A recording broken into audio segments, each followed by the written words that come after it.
Welcome to Artcasters, episode 402. We've got Drink the Paint Water with us tonight. But before we get to Jason, we're gonna go through the rounds. You can find my stuff at coreykerr.com. Got a new video out. If you haven't seen it, watch it. If you are in the beginning or moderately novice to advanced area, but not like pro level, I think it'll be a really helpful breakdown of like how images work and how you can kind of like close that gap between where your work is and where you want your work to be. And it's the second in a big long series that I'm going to be doing for the next couple months. So go check that out on my YouTube channel if you haven't already. And if you want to get notified of that stuff, just be on coreykerr.com/email. That'll get you on my email newsletter so you don't miss out. And Scott, where can we find your stuff? You can find my stuff at circworks.com. If you go there, you will find some digital products that'll help you make comics. Also, my comic book, Young and the Dead. I've got 5 issues available now, and I'm wrapping up the 6th issue. Other than that, check out my YouTube channel where I also have a new video up where I take some of the worst movies ever and make trading cards. I've done one of these videos before, and this is a follow-up with even worse movies than before. Sweet. How do you get worse than Troll 2? Yeah, exactly. That video, Scott, made me want to watch those 2 movies that were made about those movies. Yeah, I've never seen, but yeah, they look. So I covered Plan 9, which of course Ed Wood covered, and then I also did The Room, which is from the Disaster Artist. So, ooh, I love it. So pretty high tier. And then I did one other one that's a super crazy fun one called Miami Connection. If you haven't seen that, it's bonkers. You got to watch it. Yeah, so that's awesome. That's a great name. That makes me want to see it. It's crazy. Miami Connection.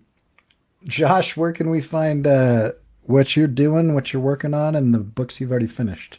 Yeah, so you can get Jacob's Apartment, which is a story about 2 young adults trying to find their identity. They're roommates, they're polar opposites, and through a death of a family member, the roommates find themselves drawn together.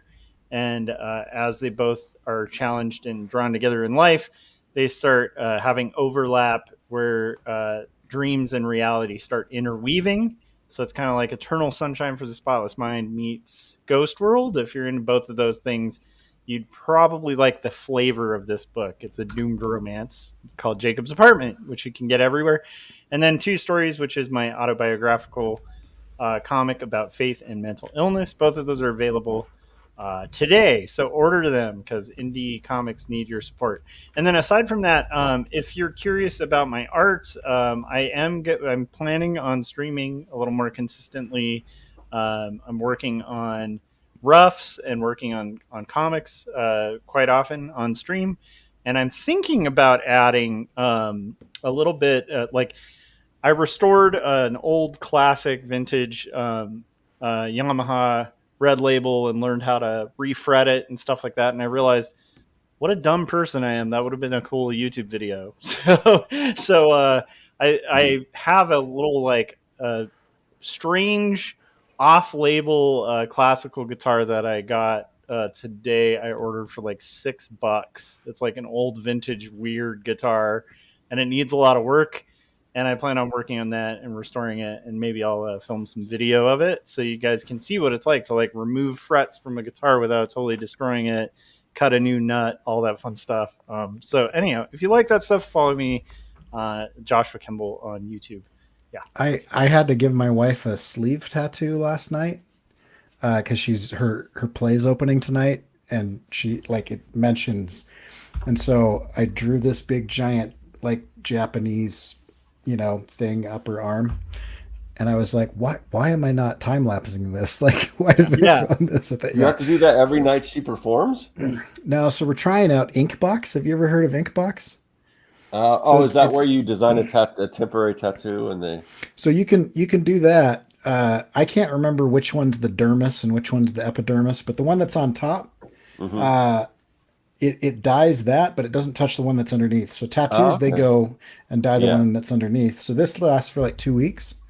Oh, okay, interesting. But they also have it just in like a marker so that you can get them where it's on like the transfer paper stuff. But this is just like, it's just on a marker. Interesting. Not my favorite.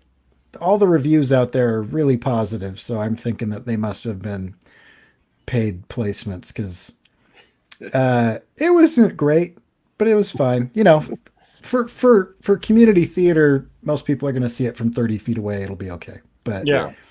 not the Well, best and tool. worst case scenario, if it comes off, you could always give her like a prison tattoo, you know? Yeah. We'll what do they call that? Pen and stick or whatever. Okay, so Salta says that the epidermis is the external, so it dyes the epidermis, but not the dermis. So anyway, cool. Jason, tell me if I'm saying this right. Brauncowski. It's Yeah? Brauncowski, like a brown cow. Brauncowski. Oh, I on knew some it was. skis, you know. Dang it! All right. Yeah. All right. When I got married, my birth name is Brown. Right. Spelled German but pronounced Brown. You know, that's Okay. German pronunciation actually too. And my wife's name was Jakowski. So when we got married, we crammed them together. So Right. I my remember that now. maiden name is Brown, right? So yeah, Your Brauncowski. As far as I know, we're the only ones around. But yeah, That's and awesome. my handle everywhere is at Brauncowski. And I run Drink the Paint Water, which is my YouTube channel and my website, drinkthepaintwater.com. And I also just posted a video yesterday, time lapse illustration, taking from an ink drawing all the way up through gouache. Oh, exciting. Pretty fun. Yeah. Yeah, and that was I had that on, and I was half paying attention as I was going, but that was like for like one of the Wizards of the Coast artist kids or something. No, What well, was it's an independent game company, which actually I might mention later because he amuses himself and draws his own audience, right? Named Levi Combs from Planet X Games, and his 6-year-old son Owen drew this monster. And Levi reached out to me, and I guess he had reached out to a bunch of artists with different drawings, and so he's putting together a zine of actual professional illustrators doing his kids' drawings. That's awesome. Yeah, and so I got this awesome purple little eye beast. You know, after you're done here or tomorrow when you sober up, whatever, go to drinkthepaintwater.com or check it out on YouTube. And it's 11 minutes. It's not a big investment of your time. Yeah, and it looks great. Like I wasn't saying when you sober up. I was saying like the viewers. Oh well, who knows? Who knows where this night is going? That's true. That is absolutely true. And I also feel the pain. I mean, Corey's like one yogurt in at this point. So yeah, right. Yeah, pretty soon he's just going to be making it rain with the yogurt. I also feel the pain of feeling when something's. I should be videoing this. I should be making content. And isn't that the burden we bear? I guess of trying to be relevant in this digital age.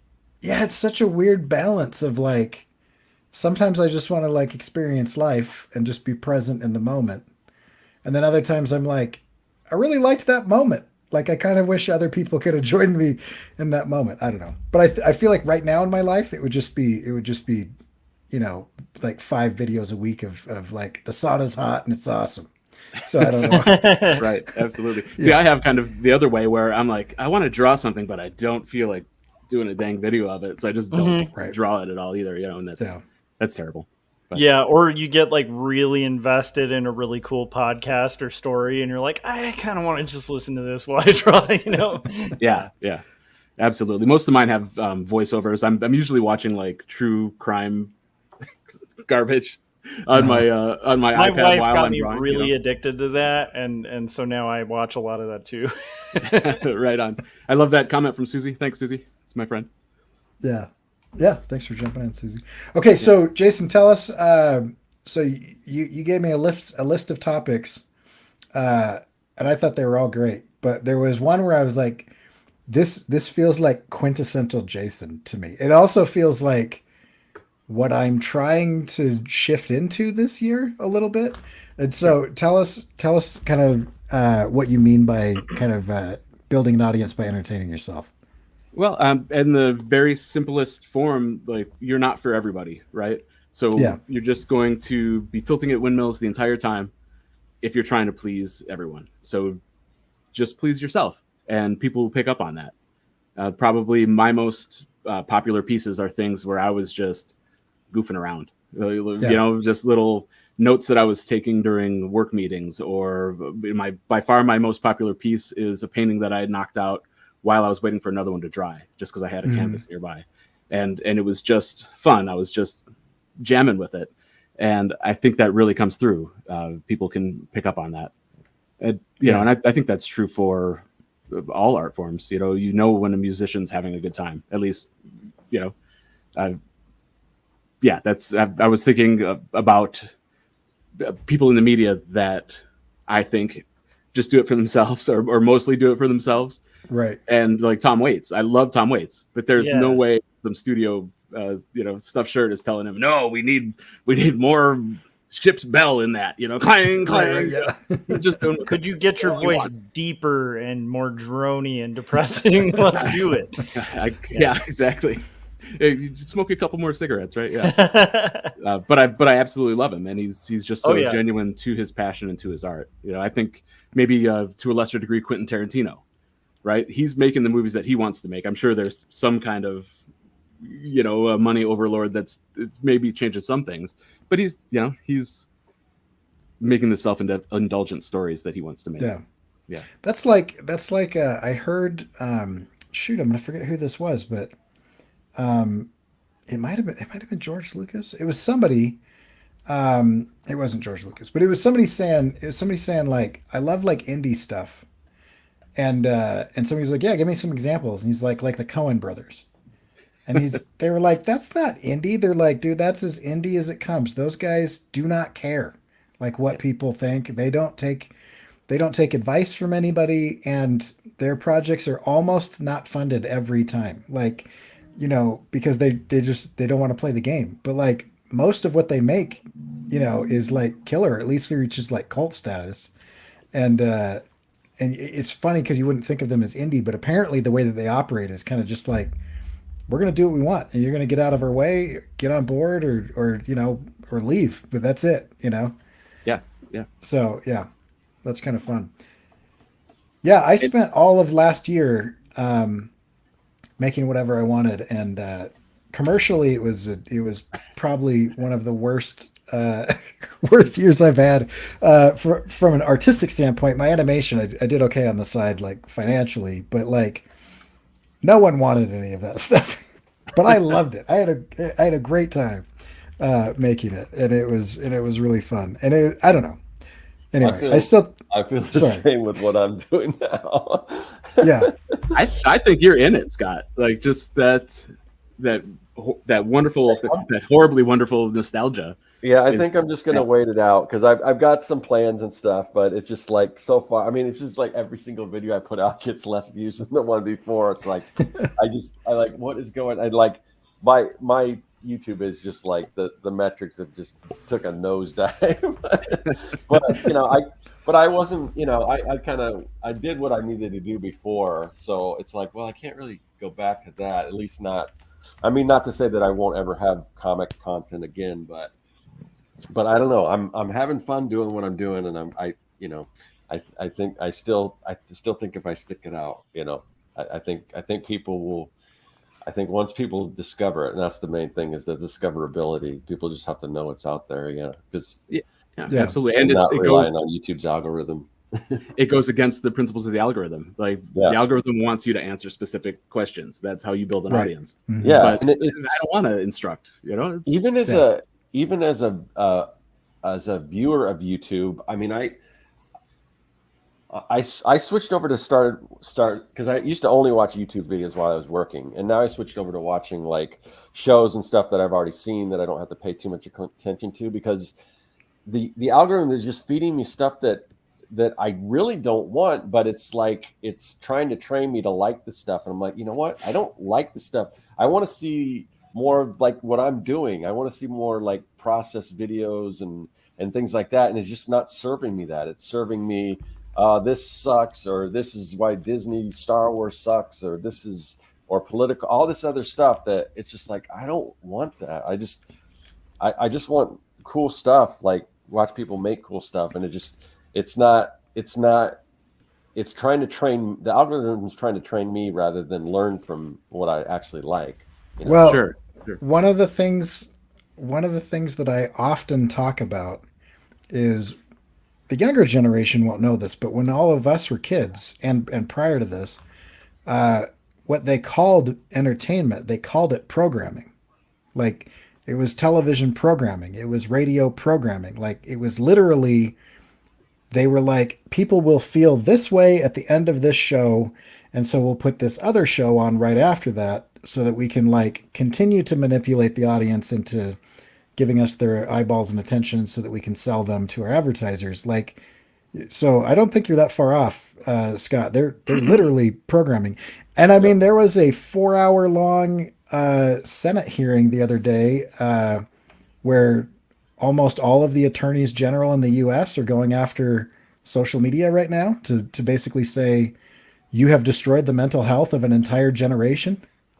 So yeah, it's straight up programming. That's, I think, one of the things why I liked this topic is like, Jason, I look at the stuff that you're doing and like I can see why people like it, and I can also see that like it seems like there is no outside influence that you don't want to have there. It's not like you're like, you know, reading the tea leaves of the algorithm and looking at the, you know, looking at the metadata and jumping in on this and being like, oh, this is trending right now, I'm going to make this. It's like, no, I'm going to paint on velvet and I'm going to do this and I'm going to get this guy out there. I'm going to do this monster. And it's like, it's cool stuff, but it seems like it's cool stuff that you want to do, which I think is, I almost hate the word authentic now because it's become so meaningless because it's used so frequently, but like truly authentic is not like, you know, how to appear vulnerable. It's like, no, this is what I want to be doing right now. Like,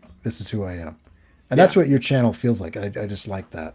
I appreciate that. And you know, there's something to be said about being vulnerable, right? Mm-hmm. I just started a weekly live stream every Monday at 8 p.m. So it's not competing with this. Yep. 8 p.m. Central. And I have so many technical issues. I'm 5 weeks in, and I had 1 week where I didn't have any technical issues at all. In fact, just this last Monday, I had to stop after 16 minutes because my iPad wasn't like, it wasn't casting to the, you know, to the stream. It was like, well, you guys can sit here and look at me, or I can, you know, shut this down. But so that's authenticity, you know, just rolling with the punches and letting people see the warts. It's still up there. You know, if I was worried about it, I would have taken it down or whatever. But there's also been plenty of times as a growing illustrator where I've taken on commissions that I didn't want, that didn't speak to me, just because I needed the money or the exposure or the opportunity or whatever.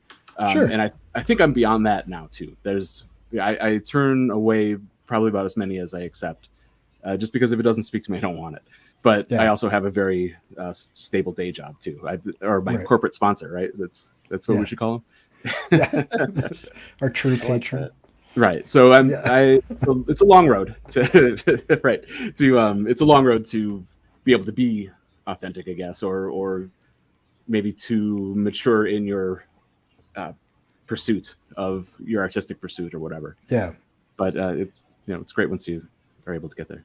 I think, man, that's it's like you're throwing down a gauntlet, because I have trouble saying no. Like, and I keep raising my prices in hopes that people will go away, and they just keep paying the higher prices. And really, there are many projects that I should just be like, I'm just going to do my own thing. You know, thanks, I appreciate it, but you know, and I like my clients. Like, I don't take on anything that I think is bad or that is like against, you know, something that a core value of mine or something. But at the same time, it's like, I'm not sure if everything that I've done in the last 6 months is stuff that I'm like really excited about. Do you find that there's a difference in quality to your own eye? Obviously the clients like it because they keep coming back. But when you look at something that you've just done out of your passion and something that you did for a brief that, okay, do you... Yeah, that's a good question. I don't think so. I mean, there are definitely times when, you know, I'm editing a shot, and I'm rigging up a character, and because it's not my character and it's not my story, I'm a little bit more aware of like, I don't need to like fully rig this thing, because in this scene it just smiles or whatever. But I mean, I should be doing that with my own stuff anyway, because I over rig everything. Like when I first started animating a couple years ago, like every character that I built could like do like a full on cartwheel and a ninja kick or whatever. And sometimes it's like I really needed a static torso with like an arm that waved and that was it. But like it was like a fully articulated character. So I don't know that that's bad. I think I'm more aware of like the time saving thing. But I mean, if I'm being honest, some of my more recent client work is way better than some of my more recent personal project work. Well, that's awesome. Yeah. I don't know. It makes me sad a little bit, but yeah, I mean, it's good for them. It's great. But like, I did Shades and I really like Shades. And I think objectively Shades is just not a good animated short. Like there's interesting parts about it, but it drags, the pacing's off, the story's a little lackluster, and then I did this one that's coming up, another music video that I think I'm not certain if I can talk about it just yet, but some of the people have seen me working on it. It looks amazing, and it's pretty catchy. It's a pretty catchy song, and it's some of the better animating I've done recently. And so I'm kind of like, oh, but anyway, I don't know. It's yeah. I'd like to jump in and say, yeah, when I do it for myself, it's always better, but I don't know that that's always true, for me at least. Is it because you have you're not half-assing it though, so it's not like you have the excuse where, oh, I'm not a picky client. No, I honestly, I find it very difficult not to be fully invested in anything that I'm doing. Like it's like a problem that I like kind of hyper focus and jump into the point where sleep suffers and other types of things like that. But yeah, I don't know. But yeah, it's good. I have high expectations for anything that I touch. That's the one thing that I'm able to say no to is when somebody wants something like quick and dirty, or they don't care about the quality of it, or they're not interested in it being like really good. And the first thing that I say to every client that approaches me now is I say, just so you understand, I'm not the cheapest guy in town. Like, we're in a college town. You could swing a cat and hit 15 students that would do this for a tenth of what I'm going to charge you. Right. And they're like, no, I'm coming to you for a reason. So I kind of, that's the one time where I'll say no is if they get sticker shock because they're just looking for something fast. I'm like, yeah, just walk half a mile that way. And there's a whole campus full of people that know how to use Photoshop. So go ahead, And that's good. I mean, that's doing you both a service, right? Yeah. Right. Yeah. Not overcharging them. What do you think, Josh? Do you think your work suffers when it's client work and not personal work? I mean, you're kind of straddling that with the current project because you're co-author, right? Yeah, I mean, like, so I think like the ones where you're able to like have your own vision and have your client just be somebody like producing it, that's ideal, right? Like that's your Coen brothers like kind of window. Right. Yeah. But I will say, in testament to what you were saying, Corey, I have found sometimes that stuff I've done professionally ended up better than some of the stuff I did personally. And I think some of it is like what you were just describing about, well, maybe I don't need to fully animate this whole character. Like, because generally when you're doing stuff for like a client, it's on a tight deadline. Like, even if you have a dream client who's going to just fund you for eternity, you don't want to kind of like waste resources for that client. And so sometimes that makes you less precious. And so I think in the sense of like working professionally forces you to confront your fears as an artist and kind of confidently step ahead and make things happen.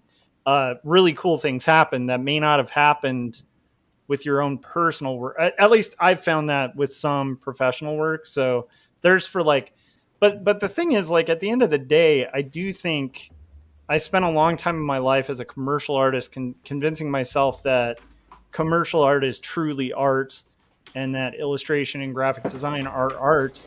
And I've realized, like, as I've gotten older, we kind of fail sometimes, I think, but I shouldn't say we, I should say I feel like I fail at my artistic visions when I'm compromising my artist nature for commercial stuff. Sure. So like, it depends. Like, I mean, I'm doing some book covers right now with like a 1950s robot for No Starch Press, and that's been super fun because it's like a cool client. They really appreciate art, and I get to draw cool robots, and that's pretty fun. That's been a nice break. But I think if I weren't like knee deep in a crazy graphic novel that's like fully, my visualization of how I want the art, where the editors are very hands off, except for helpful feedback like, hey, that character's a little big for that perspective. And you're like, yeah, you know what? Good point. That kind of thing. I think if I weren't in the middle of that, then I think even drawing the fun robot for a client would be like, oh, I hate that. You know what I mean? So somebody else's robot, not mine, right? Yeah. So I think we shouldn't give up. As artists, we shouldn't forget that we're artists, and there's a bigger picture with art than money. There always has been, and unfortunately we've always relied on, if it's back in the medieval era, like the Medicis or whatever commissioner, and hopefully you end up being like the composer that, the king is like, here's a bunch of money, make a majestic art piece. And you're like, sweet. But sometimes you end up being the grunt, in the alleyway who has to draw, quick portraits for $1 or whatever. It's like, it's a rough gig. But my point is, we can't forget the art of it, and I think especially as creators that want to tell stories, we got to remember there's like some beautiful, books that were made by people who never saw any success in their lifetime. And what a shame it would be if those people had like not made art because they're like, oh, this isn't trendy. I guess my last thought on it is, and I don't want to hog it too much, so I'll kind of throw it back to you guys after this. But it's like, I used to live in Long Beach, and I loved that city, and there were so many cool things in that city, but it was a rough city. Like there's parts of that city that are rough, right? Yeah. But what was cool was there were a lot of artists, like broke artists who lived there, and we made the town cool. Like there was like really happening bars where like weird art stuff was happening and like cool music, and there was a scene. And what ended up happening was like some of those cool bars got broken down because like suddenly all the yuppies wanted to move into the cool city with the cool art and the cool kids. And so, but then they're like, yeah, but this store could be a yard house. So that becomes a yard house. And then like suddenly like everything gets gentrified. And what ends up happening is like all that cool stuff that like drew people to it disappears, and it becomes like yuppie corporate town where it's like just a bunch of chains, and and people are spending $500 to have jeans that look old, like, and it's like that's the point where like that's what I guess I'm saying is like as artists we're usually not the yuppies that move in. We're the people who establish the cool, and you can't forget that. And again, like the cool kids were the ones that were like, when jazz was just starting and nobody played jazz, it was like the devil's music, and they were playing it in shady clubs, saying this is the cool thing, this is the new music, this is an art form. And then suddenly the crowds drew to it and then killed it, and now you have elevator music, right? But my point is, it's like we should be the people establishing the new movement, the new art, the new thing in comics. We shouldn't be chasing some stupid thing. Like, in my opinion, as cartoonists, we shouldn't just be rehashing the same comics over and over again. We should be making, art. Make your art and express yourself, and the people will come. And if they don't come, hey, at least you're not selling out. And I think that would be selling out, not making money off of it, but just chasing the money too much at the cost of like the potential of making something great. So yeah. But Josh, my version of Batman is dark and gritty, and so that's what's gonna make it different. No, we're going back to Adam West Batman. Okay, we've talked about this, Corey. Right? Yeah. Right. My bikini clad sword girl is she's like a strong female lead, so it's really unique. Look, my Superman has a Y on his chest, okay? A Y, totally, not an S. totally It's different. not Superman, he's Uperman, Uperman, that's very regional. Yeah, right. Oh, gripes. Oh, cripes. I'm up here So in are Wisconsin, you?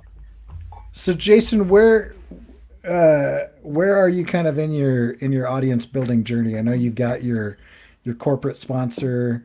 You've kind of recently gotten into live streams. You've been doing kind of like the shorts updates on like I forget what you called them, but you're like, hey, this week's art check-in, that type of thing. You've been doing that for a couple of years. Yeah. Yeah. Has any of this shifted based on this kind of philosophy of like, have you gotten to the point where you're like, I'm just gonna do whatever I want, or have you always kind of been there, or tell us a little bit about that?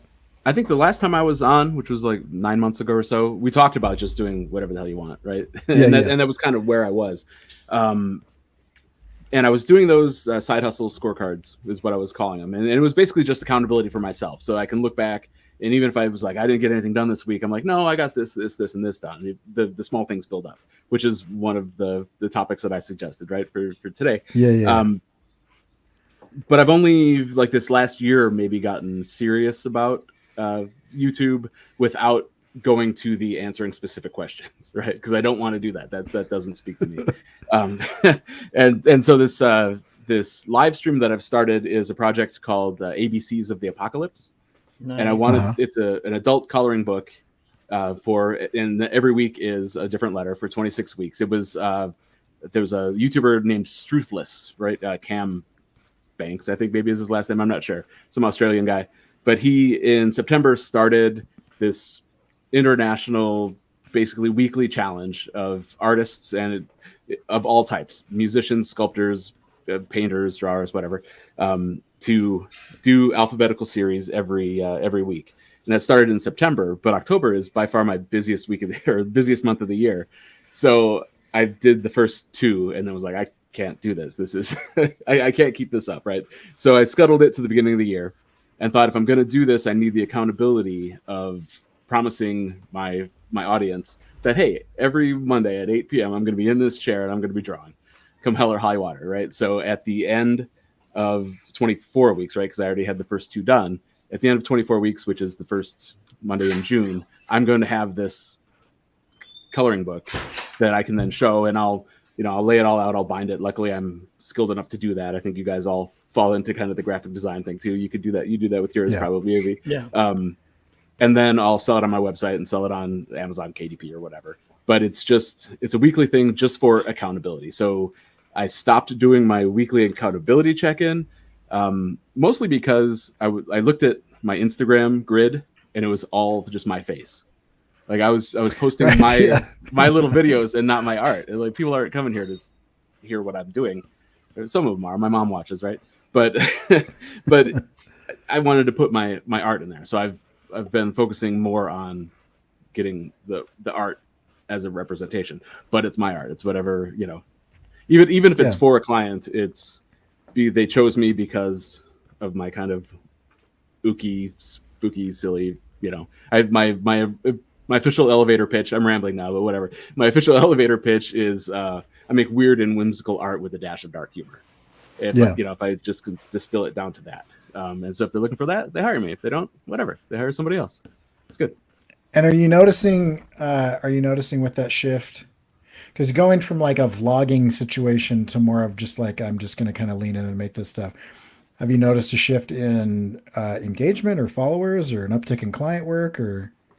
There's been an uptick in watch hours and engagement. People, I think more people tune into that than my Wednesday. Every other Wednesday, I'll post a time lapse, of just whatever the heck I'm working on. And those, for the amount of work that goes into it, like actually drawing it and shooting it and editing it and posting it and the thumbnail and the description and all that other crap, I get very dismal views for putting all that work in. Yeah. But these live streams actually have more engagement than that, and maybe it's because of the interactive, like the chat's going and whatever. It just I don't know, but there has been an uptick in engagement. But I don't have a ton of followers, and that's fine. It's a starting point. So I think it was Scott. You used to say this, but I used to think like, oh, I don't, I only had 110 people watch that video or whatever. But like, if I'm in the classroom and there's 30 people in the classroom, 30 people is a lot of people. If you've got 14 people listening to what you're saying, that's a crowd of people. It's kind of interesting 100 that kids at a college, you're going to want a massive pay raise. Like, right? if that's Yeah, your class seriously. size. Yeah. Also, you can't fit in a normal classroom. That's like an auditorium situation, right? Yeah. Luckily, they don't make me teach that size. But I'm thinking, like, if I had the number of people in person that I have in my view, because I don't have huge views or whatever. I got excited on this last one because I was like, oh, cool. Like, YouTube told me, like, my like click through rate was like point eight or something. And there was a little note, and I hadn't seen a note next to that metric before. And they're like, hey, just so you know, like, your reach is a lot bigger on this video. We're showing it to a lot more people. And so even though your click-through rate is lower, that's not going to hurt your video.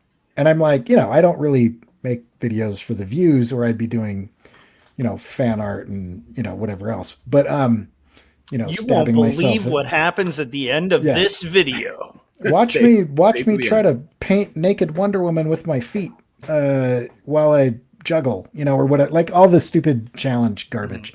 But at the same time, it was interesting that they're like, oh yeah, this one that you made, we think more people might be interested in it, so we're gonna show it to more people, and so your engagement rate's gonna go down, and your click rate's gonna go down. And I was like, oh, that's kind of fascinating. But I mean, if I get 150 people that watch that video, that's a ton of people. It's not a lot of views on YouTube, but in person, like, I feel like the whole digital disconnect makes that feel less than it should. Like, if I was doing a book signing and I had 100 people show up, I'd be stoked. Yeah. That'd be rad. So, yeah. Anyway, Yeah, it's kind of an interesting thing. Well, it's funny because I think at some point you got to just be like cool with whatever comes with it, and adjust if you need to. But it's like, because like at the end of the day, like, like if you have like 10 people, 5 people show up to your live stream, that's still 5 people, and it's like, right. If your perspective on it's like, well, this will be great if I can get 15, then when you get 15, your perspective is going to be like, man, this is cool, but it'd be great if I get 20. And it just keeps cycling up till you're like, man, I can't believe I'm only getting like 1,000 viewers per stream. It could just keep going. Yeah. And I think that's one of those things about like, I think what Jason's talking about, where it's like, I think there's something very present about just kind of being like, no, I'm going to kind of make something cool, and then we'll see where it goes. And like, if 5 people want to see it, cool. And if, a couple hundred do, cool. If 1,000 do, cool. Like, I don't know. I don't know if I would that. want 1,000 people watching me.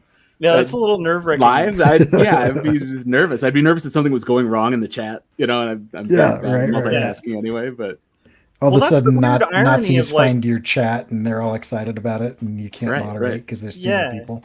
And you hear that with like rock stars all the time, where a lot of them will talk really longingly about the days where they were playing to like nobody at like a bar, because they're like, now I can't even walk into a grocery store and people, don't bug me, like, so it's like, there's luxuries right now that all of us experience that we could totally miss if we're like constantly chasing something, I don't know if that makes sense, but and like Janelle's my wife in the chat there, and she's pointing out that one person streaming could be 4 people in the room watching it together. Yeah, that's true. In fact, she and I watch a musician from the UK every month. He puts on a house concert, and he had been doing it during COVID just to pay the bills, but he liked it so much that he kept doing it for the last few years. That's great. And but he'll have 500 people, 500 viewers watching, and who knows how many other people are in the room. Like, she and I watch it together, and sometimes my friends over.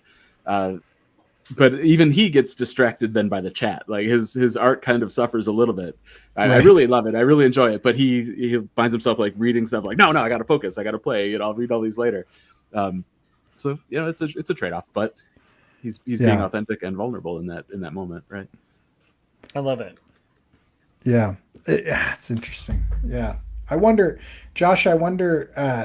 You were talking about, like, if you had 5 people show up, you'd want 15. If you had 15, it kind of makes me think of that old thing in the beginning of Hellboy 2, where they're doing the like claymation puppet kind of intro of the Golden Army.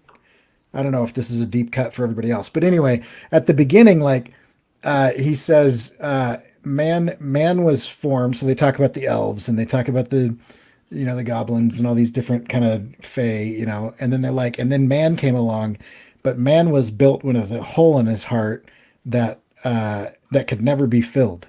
And so you just saw like the spread of this thing that was based on, being constantly dissatisfied. I think some of that is good, right? Like I am probably never going to be satisfied with my art. And that's one of the things that drives it to continue to improve. And so I think that's kind of a good thing. But at the same time, like sometimes it's like hard to look around and be like, I'm cool with what I've got, and not, not try to fill it with empty stuff. Like I think filling that hole in your heart with like improvement in your craft, is different than like trying to fill it with a garage full of expensive cars, or or like a million guitars. Yeah, right.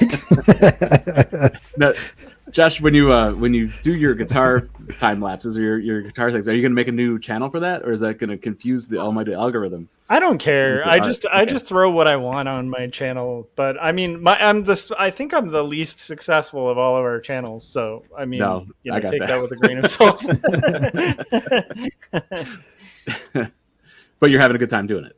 I love it. And the neat thing that's fun about it is I really like that the small community I have is really down. So like the neat thing is if I start live streaming and I'm like, I'm going to play Risk for like an hour and a half, like people are down, and then maybe one person who's a fan like drops out for that stream, but they usually come back because they know I'm going to be doing art. So yeah, I like it that way. I guess if I were pursuing it as like the YouTube thing as a specific career, I don't know how you navigate that because I know technically you kind of have to tailor that stuff, but I think you get better at it naturally as you go, and again, like you sleep better at night if you're making good things, So it's like, I think as long as you're making stuff you're happy with, or at least you're trying to make good stuff, I think generally you sleep with a pretty good conscience. I think maybe there's been one time in my like decade-long art career, one or two times where I kind of phoned it in for a client, and I didn't sleep well with that. Like I just don't like that. So I kind of don't like doing that, like the phoning it in thing. I like what Corey was saying too about that, where you have that policy where you're like, hey, if you want quick and cheap, like go like grab a student. I'm not your guy, and because. Like if I was all about the money and I was short-sighted, I think I would take everything that came my way. If I was all about the money, but I had like a long-term view, I think I would still do the same thing because I do think it improves the work. But like, it's also, I don't know, like, I mean, it's a very privileged thing to be able to say not everything is about the money. And I've been in positions where, I have got $6 to last me the next 6 weeks, before my next paycheck. Any of us know we could all be in that position tomorrow, Yeah. Who knows? Yeah. Right? That's definitely always a possibility. But I mean, when it's possible, I do like the idea of just saying, I'm just going to take on the stuff that I want to take on. It's kind of an interesting thing. I am wondering, because every time I take on a client, my wife is like, we're fine. You don't need this. It's okay. Is this something that you want to be doing? Like, but I wonder if I should just say no to everything for a year and just see what happens. Or just like add a 0 to my prices. I don't know. Or just, if it's not a hell yes, it's a hell no, right? So yeah, that's a good point. Hell yeah, right? So maybe not don't take anything, but in fact I had kind of sworn off that maybe about the last time you guys talked to me, I had sworn off taking any of those fantasy role playing game commissions anymore. Yeah. That's not what I want to do. I just wanted to. And the more I thought about it, the more I missed engaging with those guys because they are authentic and creative and they're doing their thing, and I love supporting them. and I have a connection with the audience. Yeah. And so it's this symbiotic thing. So I got back into it, you know, a little bit, but only took things that I want, you know, Yeah, and right. I usually tell them right up front, okay, but I make art videos every 2 weeks. And if I take a commission, that's probably going to be an art video. So if you've got a non-disclosed thing, it's really going to kind of change the trajectory of this assignment. Like, it's going to cost Right. more, or I'm going to pass, you know, because for me, it's worth it to make content. Is it like kind of a value added to take on these commissions, right? And so far, everybody's been cool with it. Yeah, I love that. I like that. Yeah, and that's kind of yeah. You got to kind of pay for my silence a little bit, Right? Yeah, yeah, because that makes they're sense. taking value away from me. If they say no, you can't make content out of this, I'm like, well, then I could be making my own shit for, you know, making my own content, and you know, you're not Right. paying me tons of money, so whatever. And I like Thomas's comment there about having a loyal audience. It might not be huge, but you know, that's they say like your 1,000 true fans or whatever. Right. If you get 1,000 true fans to buy $100 worth of your shit every year, that's $100,000. Right. So, Yeah. That's interesting. I've done that a little bit in the past. I've tried a couple things to dissuade people from hiring me, and one of them's money, but the other one, it worked out really well. I had somebody come to me, Marianne Redmond, who's a musician, and she was referred by a good friend of mine who's a painter, Kathy Wilson, and Marianne was like, "Hey, I want you to do a music video. I want you to animate a music video." And I was kind of like, it wasn't that I wasn't interested in her work, but I wasn't interested in doing anybody's stuff at the time. And so I was like, she seemed to me, when I didn't know her well, to be the type of person that would be really turned off by like a weird idea. And so I was like, I'm just going to pitch a music video that I would love doing. And so it had like airships in it, and it had like, you know, all these like flying whales and just weird, you know, at one point in time, you know, I storyboarded like the camera like flying into her mouth, and then we just see like a shot of inside of her chest and stuff. And I was certain that she would be like, "Oh, I'm sorry, I didn't really know who you were. This is kind of just too strange or whatever." And she loved it. And the only feedback that she had was, "Can the air pirates be foxes?" And I was like, absolutely, let's do it, you know? Anyway, and so they got this Mad Max Cadillac situation driving through the desert. It was a really fun one to make. Yeah. And I tried to kill it because I was like, I'll just do whatever. And it ended up being, you know, something that I really enjoyed doing because it was stuff that I really enjoyed doing, which was kind of fun. Yeah. Jim Lujan is our topic, you know. Yeah, Jim Lujan is he's looking for 3 true fans, each a generous billionaire. So yeah, I love that. Yeah, wait, my wife's looking for a billionaire too. I think I'm in trouble. Right? Nobody tell her. Of all the people that I want to see sell out, Jim Lujan is the one that I'd like to see a corporate shill version of Jim Lujan. Yeah, like it's like a Jim Lujan video, but there's like absolutely no humor, and it's like a corporate training video where it's like, "Hi, when you know deal," like it's all like HR corporate videos. Okay, Josh, I've got the perfect one: a summer sales training. So like he's like training all the people to like do summer sales. I think that'd be great. Just to like a knock on the door. "Hey, I don't know if you were aware, but we're in the neighborhood trying to sell you some solar," but it's all like a Jim Lujan style. That would be great. Yeah. Oh my gosh. I love it. Jim, we're waiting for you to sell out. Do it. Oh, that's awesome. Scott, so you're kind of in the middle of this, right? You'd mentioned it earlier. But let's talk about kind of your situation. I'm kind of curious. You mentioned you're like not getting the results that you want, but you're still going to lean into it. So you had a very successful YouTube channel. And I still think you have a successful YouTube channel, but it's definitely less engaged than it was before. You found a niche that you were hitting, and then you felt like you exhausted that topic, right? You've done incredible, in-depth whole series on making comics. And now you're leaning into something else that you've been very excited about. how are you feeling? What are your plans? Like, I know it's not. I know you're not.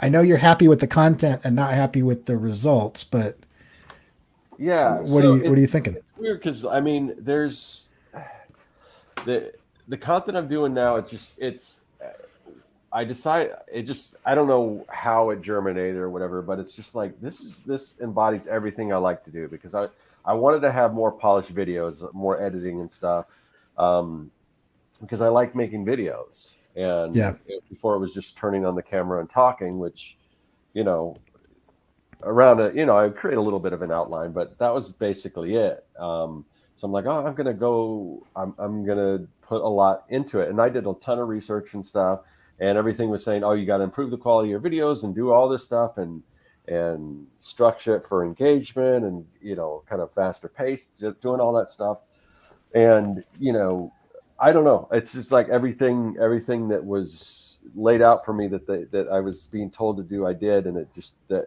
it had kind of the opposite effect. But like I mentioned, I'm enjoying making these videos. I mean, I can't really afford to do as many as I had originally planned to do until it does take off and it sure. it makes sense to do it. So I'm basically doing like one of those videos a month with wanting to do and trying to figure out other ways to make other videos, like live streams would be one of them, but other videos that aren't as time intensive, that have to do with kind of what I'm doing. And I don't know if it has to do with people, maybe I should have started a different channel instead because it's different content. I did, but I figured it was kind of adjacent to what I was doing anyway. So, but yeah, I mean, it's just I'm still enjoying making the videos. I've got a list of other videos that I want to do, and then I started doing these trading cards, and the ones I've done so far are kind of based on bad movies, or I did one based on the Star Wars Holiday Special, and I've been really enjoying making these cards. So one of the things that I mean, there's a whole bunch, and this is where I've always kind of fought the idea of like fan art and stuff like that. But now I'm at the point where I'm looking at all the, because I'm collecting some of these cards and things like that. And there's so many great movies out there that they never made a set of cards out of. And I'm like cult classics and things like that. And so I'm just having fun designing some of these things. And I think I'm going to do just short runs, put them up there with the idea of maybe even like as a proof of concept. Cause I've also heard a lot of people talk about how, they'll start, or a lot of Mondo artists started this way, where they just started doing just kind of fan art posters, and then they caught the eye of like the licensing holder. But if I can do some of these like small runs, like they're not like a full set of cards, but if they start selling, and if I can get the attention of like a brand and like say, look at, I've sold a number of these cards that maybe we could put together a whole set or something. I don't know. But I'm looking at, I've kind of figured out a way to do it to make it more economical, because the way I'm doing it now, it just takes too long and I'd have to price them way too high. So I'm gonna see what happens. I don't know. I could get shut down. I haven't really delved into that whole idea of using stuff that's based on an IP that's not mine. And the other thing is, if I can kind of build an audience, because there are other cards and things that I do that are my IP, like the grow stickers and things like that, and I like to do more of those too. So that's kind of what I'm going to do. And I guess what I'm planning on doing is creating these cards, and then maybe even unwrapping them on like a real quick, like a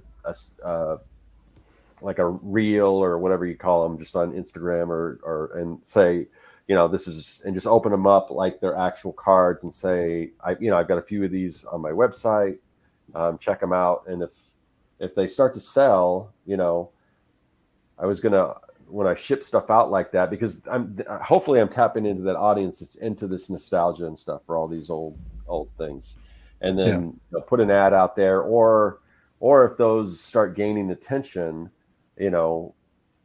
saying, here, I've got a YouTube channel. That's one way of outreach marketing and things. I don't know. That's kind of the idea I'm going down as far as trying to, create some of this stuff, create some additional income based on kind of what I'm doing.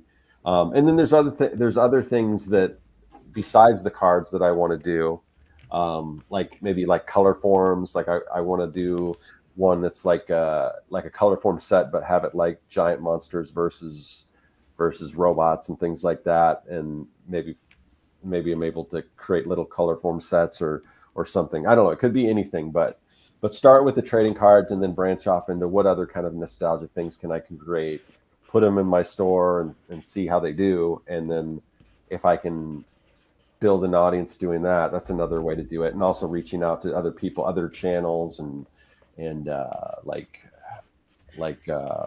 I don't know, just wherever these people communicate, also send some of these packs to, there's a bunch of channels out there that just open old non-sports cards and things like that. Yeah. Send them to there. And most of them have smaller audiences than me, but you look and there's a lot of engagement because you may see like it's only got so many views, but then you look at the comments and these are all collectors. So these are people that not only are super engaged, but they're buying this stuff. So, yeah, that's something that I think is hugely important, right? And I think this goes to what Jason's talking about really big. And I don't actually care. Like I wanted everybody to buy a bunch of T-shirts and hoodies last year, right? And a few people did, which is cool. But I mean, if I could reach 100 people who want to buy stuff, and that's my entire audience, I'd be down with that, right? Yeah. Rather than like because I mean, one of the things that you can get with huge fame is you can still die of exposure, like if I'm reaching 10,000 people in a video and I'm not selling anything or no one cares or they're there for a different reason or something, it's like, what's the point of that? And I've done that. Like I've got a couple of videos that are in the tens of, not hundreds of thousands, and it's the ones that I don't care about. So Jason, it's when you're talking about where like, I go in and I do a tutorial on something or whatever, and like I did one on drawing tablets. Let me see if I can do this. Yeah, so I did one on drawing tablets, and I was in here kind of just going through the different thing, and I literally just said, this is what this setting means, and this is what this setting means. I got like thousands of views on that for like 6 years, like thousands of views every month for like 6 years. And it's like, but like, they don't care about me. They don't care who I am or my artwork or what I'm trying to say. They're just like, cool, a thing I wanted to know. And now I know it. And I'm never going to think of that guy again. He doesn't even exist. He was just the voice that told me the thing I needed to know to the answer to my question. Yeah. Right. What's kind of frustrating is that I think one of my most viewed, if not my most viewed, which over 100,000 something views, is a sticker video, a video on doing stickers. So, and that was one of the things when I went in and started doing these. Okay, I'm going to take what was the most successful, do a sticker video, and that's when I created my Grow stickers. Of course, it's not even doesn't even compare at all. The other thing is I've got another video on doing wax packs with an old technique that's way inferior to the way I'm doing it now. And that video's got like, I think maybe 50,000 views or something like that. And I even linked to the new video after that, thinking that would bring in some people because this new video is way better. Here's the updated technique. Like, here's what you actually need to know. Yeah. But it didn't hit that magic algorithm thing, right? But you know what though, Scott, the thing you were describing about like the cards and kind of the way you were going to outreach, it kind of reminds me of, there's a couple guys like quite a few years ago now that just started companies because they were huge fans of toys and they just wanted to rig and make their own toys. I was going to mention that. So I've been watching a lot of designer con videos. Yeah. And there's little tiny companies, just guys in their garage that have like license with like some big name hip hop stars and things. Yep. And it's so I don't think getting licensed for stuff is as hard as as you might think it is. Well, and I was going to say, if Depends you on could the end stuff, up but like yeah. those indie toy guys, you know, they have a really small but really loyal collector base, you know, because it's like something for a collector that like no one has. Like, Yeah, you know, yeah. they'll Right. make toys that like no one else is making. And you could be that for cards, which I think is really cool. And again, think like so, if you consistently make them quality, which is what I think a lot of these like toy guys did, you know, that'll build a little fan base, especially if you like brand them each with your own little branding and stuff. Like, I think that actually has a lot of potential. And again, wouldn't even need like a ton of collector. You could have like 10 or 20 Yeah. collectors or 30 collectors that, you know, could fund a lot of it because that's just a rare, cool item. So, I think anyhow, my point is, I think you're on the right track, Yeah, I agree. which you probably already know, but that's what it there's reminds me. companies out there that are making, and again, I don't know the obviously I know technically it's illegal. I mean, I'm not going to make any, make anything up about that. But there's companies out there. There's a company called Stan Solo which makes these Star Wars action figures of stuff that they never made, characters they never made, and that likely Hasbro or whatever isn't going to make. So it's kind of like that. Like these are all cards that people wish they made and they didn't. Mm-hmm. And like a Topps isn't going to make these kind of cards because they don't even have the ability to do these old style wax packs. Any equipment that they had that produced those kinds of wax packs, is the way I do it is all handmade and stuff. They don't have those. They don't have the process to make those things. You know, even like stuff that was originally wax packs that they're still producing, they're not producing them that way anymore with all the imperfections and things. So it's a very small. It's something. It's not really something that's going to conflict with anything that they're like doing. But some of these smaller like cult movies might look at this and say, "Oh, this is really cool." You know, like something like that's even popular like right now, like Stranger Things. It would have made total sense to make those cards because there's Stranger Things cards, but they're done in like foil cards, and it's just like, no, this is a IP based on nostalgia. They should be like authentic looking wax packs. Yeah, you know? But with a terrible brittle piece of gum in there, right? Exactly. Yeah, and I'm doing that. I'm doing the whole thing. Yeah. So, yeah. Jason, I'm curious. Given the topic, do you have goals beyond? I just want to have fun. Because I kind of struggle with this. Like amongst the three of us, I'm probably the least goal oriented, and so like Scott and Josh are very much like this is my plan. This is what I'm doing. I'm going to do it this much every day. At this schedule, and I'm kind of I bristle at that. It feels claustrophobic to me. So I'm kind of curious, like where do you land? Like obviously you're talking to people, you're like, hey, if I do this, it's probably going to end up in a video. Like you want to make content on YouTube. Are you trying to head towards something or you just think YouTube is fun? I think YouTube is fun. And I think that it's a viable career option if I got laid off tomorrow. Right? Okay. Nothing's ever guaranteed, right? Sure. So if you're building at least this this practice of accountability, because I have a history, not a habit anymore, but a history of just kind of resting on my laurels. You know, and I actually shelled out thousands of dollars. Somehow my wife agreed to this. Shelled out thousands of dollars for a professional coach who really was worth it. Like he was worth every dime. Coach awesome. Scotty Russell, right?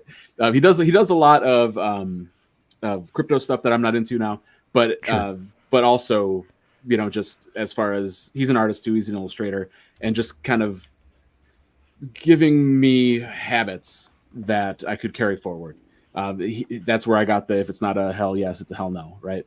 And so I go to bed almost every night with a set plan in my head of what I'm going to accomplish the next day. And that was a big part of what my accountability videos were about. And just, I keep a journal for myself of things that I want to accomplish the next day. So it's those little things that keep things moving. So I would like to grow my audience, but I think as we discussed earlier, audience, like subscriber count and all that doesn't mean anything. It's the engagement. Right. It's the people that are actually going to your website and buying your stuff, or clicking through to your Amazon affiliate links, or whatever, or at the very least know that you exist. Right. You know what I mean? Like there's so many people that engage with content, and they don't have the slightest inclination that there's like a person on the other side of that content. Sure. To the story you were telling about your tablet reviews, right? When I got my my process camera, I used to use this crappy, terrible little camcorder for my top-down shots, right? And I think it was like $50 on Amazon, right?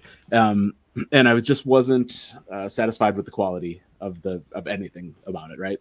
So I invested in like a Sony ZV-E10, which is like the base model vlogger, right? The camera's about $700 or $800, so it's not nothing, you know, but it's also not a $3,000 like camera, this, right? Is that what you got? Is that this is a Sony. I forgot. I thought it was CB10, something like that. Yeah. It looks about the same.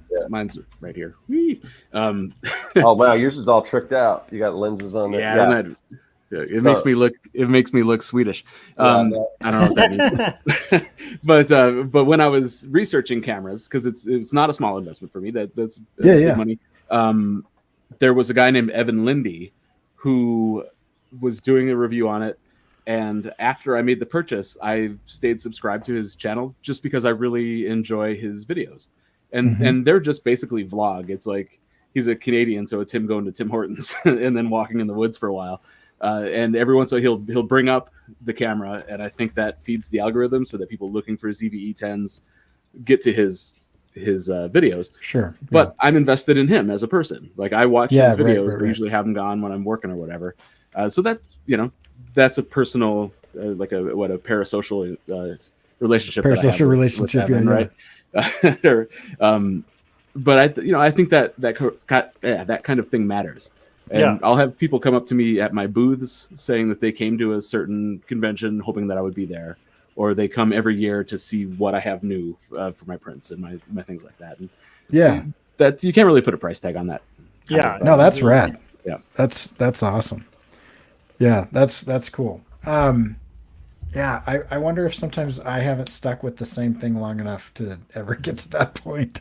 I get really distracted easily by different ways of doing things, given what I'm doing on the screen right now, which I have no idea how to paint at all. And that's what I'm doing this month, is just playing with painting.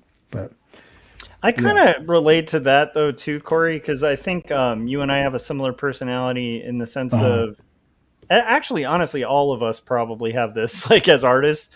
There's something really fun about like kind of throwing yourself in the deep end of something you don't know and then figuring it out, you know, and there's something about that I think is really essential to art that, I don't know, it's like you almost kind of chase as a creative, I would say, you know? Yeah. I mean, there's definitely like, I get very easily bored, and I like boredom for what it gives you in like the creative space and the creative thinking. But I'm also like never satisfied with anything. And so as soon as I feel like I hit like a stride where I'm like really firing on all cylinders, is when I kind of want to like replace the engine with a different engine.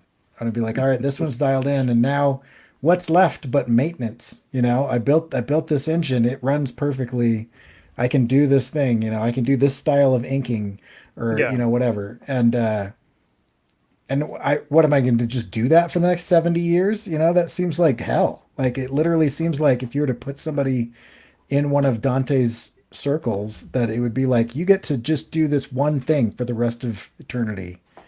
And so, yeah, but I wonder sometimes if, I'll tell you where I'm going with this is I was talking to some students this morning in a social media class, and my stuff came up, and they were kind of like, oh, this is weird. And we talk a lot of strategy and stuff. And they're like, so what's the strategy behind this? And I'm like, oh, there's no strategy behind this. This is what I want to do. Like, I'm doing this because I enjoy it. Like, there's very few people that would like to hang up a very detailed illustration of a bunch of dying bees and be sad about pollution and overcrowding. That's not like something that someone is going to hang in their home. Um, and they were really confused, and I was like, well, let me tell you something. My social media presence would get immediately different if I lost my job today. You know what I mean? Like if I needed money, then strategy comes into play. But I'm covered as long as I continue to do my job well, right? Or my job doesn't go away. There's all kinds of different things that can happen there. But like right now, I don't feel like I need social media to drive money. Anyway, so Yeah.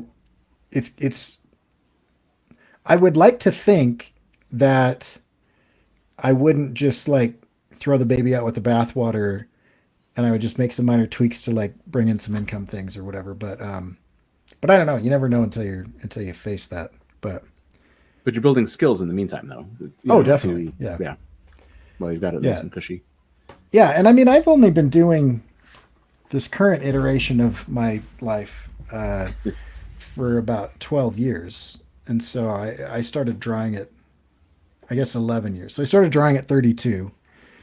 And I started animating, 3 or 4 years ago? So it's all new still, and I'm still learning a ton, which is the only reason why I'm still with it, I think. But yeah, I don't know. Yeah, I'm all for it, man. Yeah. That's kind of the basis of Drink the Paint Water is I just do whatever the hell I want. There's an artist that I wanted to mention called Craig Gleason. I follow him on Instagram, and he makes these limited edition T-shirts. He always kind of pre-sells them, and they're just, you guys would probably really dig it. They're just like creepy, kooky looking 60s villains. It's called the Bad Guy Club. Oh, cool. Bad Guys Club, I think. It's Gleason, Gleason. His handle is Craig.Gleason. And he just does, whatever he wants. He's making these bad guys and basically just selling very limited edition prints and limited edition T-shirts of them. But he posted something on Instagram that really inspired me. It's like a vulture sitting on a pile of skulls. And it's just kind of two colors. It's like this bone white, maybe a little yellowish white and red, and whatever. It's a really cool thing.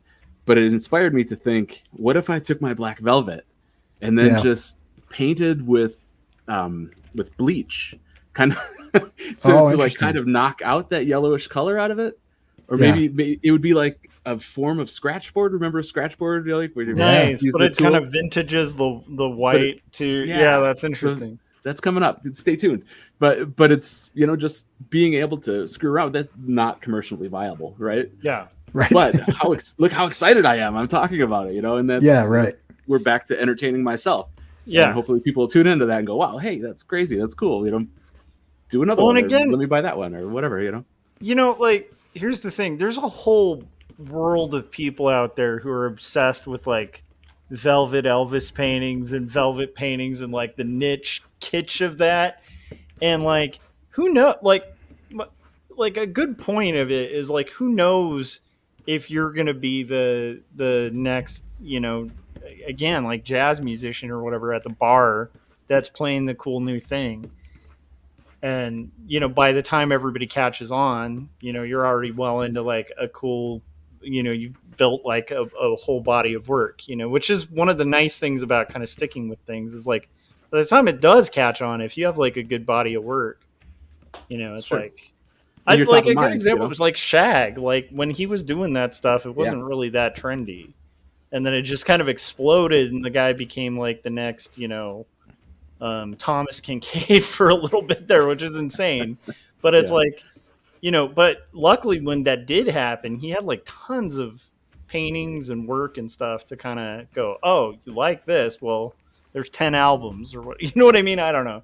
So, right. Yeah, absolutely. And as far as just like licensing agreements, then like he can just license existing work and live off that cow for a while. So, I mean, goofily enough, it's like, if you're trying something like even like bleaching, this thing, what if that becomes the thing? Who knows? Like, you never know. One way to find out, right? Yeah. Yeah. So I think that's pretty cool. That's a good reason to play you know.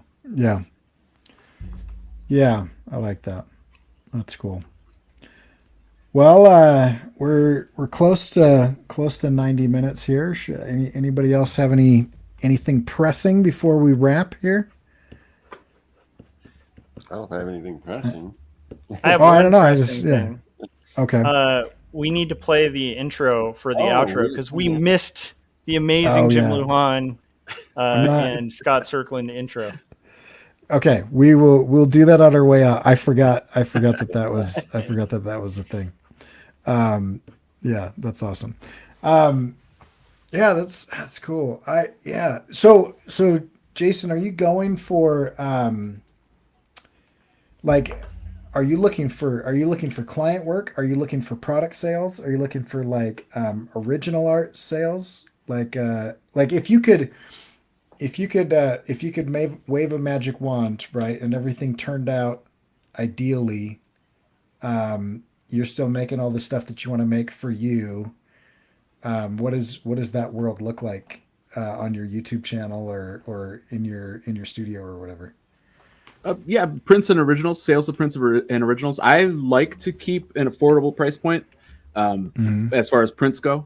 I like to make it accessible. It's fun for me to do. So the creation of art itself is a lot of times just my payment. But I realize that if I lost my job tomorrow, I would need to pay the mortgage, right? But yeah, it just people liking my art enough to buy things that I make. That would be great. I enjoy the clients that I do have. That's why I still have them, right?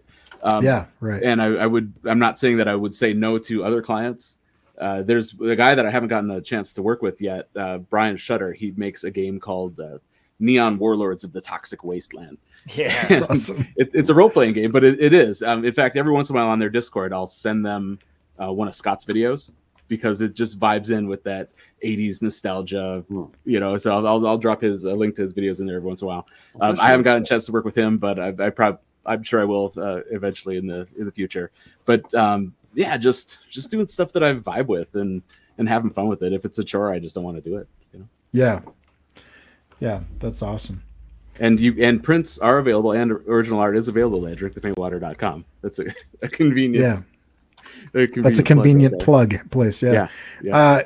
And that's what do you? I'm curious. What are you using? Because I was using Squarespace. I just changed to Shopify. How is that? It's okay right now. It's more than I need. I was on Squarespace for a while, and I thought if I'm going to be serious about this, I need to future-proof it. And as far as deliverables, Shopify I think is the way to go. Cool. Just because they have so many plugins and different apps and things that you can add to it. Right now, it's probably more than I need, but the costs are similar. And so I was like, all right, I had built, when I got that professional coaching at the end of 2022, I rebuilt my entire website on Squarespace. And then this year decided, you know what, let's go through that hell again. It was so much fun. So I rebuilt the entire thing on Shopify. So it's not going anywhere anytime soon. But I've had good success with it. I don't get too many orders. I actually had an order today for a print. That was awesome. But it's pretty seamless. And once you work things out, it's the way to go. But I think it's going to scale nicely for when I am an art mogul. So everybody who's listening, you should go test that system by buying something at drinkthepaintwater.com. Right. See if you can crash it. See if you can break it. We'll test the claim that it's future proof. Right. I appreciate the shout out, Jim. Yeah, that's awesome. Well, that's cool, man. Well, that's cool. So let's go around and do the things. If there's one thing in particular that you want people to do, would that be like go to the website, check out what's for sale? Yeah. Get on my mailing list. I do it maybe once a month. There's little freebies in there sometimes and discounts or just for updates. And that's just drinkthepaintwater.com/newsletter. Cool. Yeah. So go check that out. And I don't have the newsletter in the description of this video, but I do have Drink the Paint Water in there as well. So check that out in the description of the video. It's right in the header. And Josh, where can we find your stuff? And what would you like people to do when they find it? Oh man, what would I like if I had my choice of anything? I'd like people. No, I'm just kidding. I'd like everybody to go to joshuakimball.com after going to don't drink the paintwater.com. Do drink the paint water. drink. Yeah. My goodness. But yeah, his channel's really cool and always really optimistic too. I really like his energy that he brings to his videos. But anyhow, so follow him. But after you're done doing that, follow me on YouTube and pick up Jacob's Apartment and Two Stories and support indie comics. There's indie comics by Scott, Corey, and myself. We do the show every week. If you haven't picked up at least one of our works, pick them up. So yeah, Yeah, and if you want to drop a super chat in, feel free to do that. Otherwise, if you want to check out my stuff, you can go to CoreyKerr.com. Got the email newsletter because I am mostly disenfranchised with most platforms right now, so I'm not doing much outside of email. And so if you want to know what's going on, subscribe here on YouTube and hit the bell, and then jump onto that email newsletter at CoreyKerr.com/email. And I killed my store, so I don't have anything for sale right now. But so you missed out if you didn't get it. It'll probably be for sale at some point, and I don't know what the plan is with that. But anyway, Scott, where can we find your stuff, and how do we keep track of this crazy schedule of whose channel it is on and when? Yeah, so you can find my stuff. First, you can go to YouTube, Circworks Art Labs on YouTube, where you will find my reverse engineering nostalgia videos. Check those out. Check out the new one that I just put out, where I do stuff like these. There's a little vintage trading card here based on Miami Connection, which everyone has to go out and see if you haven't already. And then besides that, go to my website, circworks.com, where you will find digital products that'll help you make comics faster, better, more efficiently, as well as my own comic, Young and the Dead, Kids versus Zombie Adventure Stories. If you like Goonies, if you like Night of the Dead, just imagine those two kind of mashed up. Check those out. And then the show we do, the Artcasters, we do the show pretty much every single week, typically on a Thursday, but that can fluctuate. It also bounces back and forth between our three channels. But if you want to know what time we're going to be on what day, who the guest is going to be on, all that stuff, just join our mailing list. There's a link in the description of this video. We don't spam you or anything. All we do is, usually about 30 minutes before we go live or so, we'll put out an email with the link to the video so that you can join us here live or after the fact. So definitely check out that, because YouTube doesn't always notify people when a video goes live. Yeah, the email is a lot more reliable. All right. Well, thanks for coming on, Jason. We'll see you guys all next week. This one goes out to the Artcasters.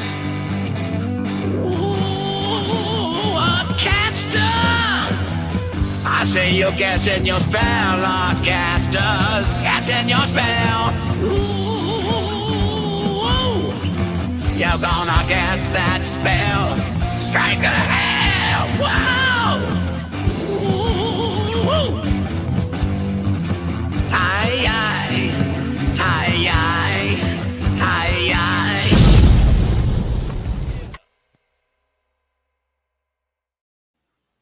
It's the shorts for me that I think that makes it the best. Yeah, it's so good.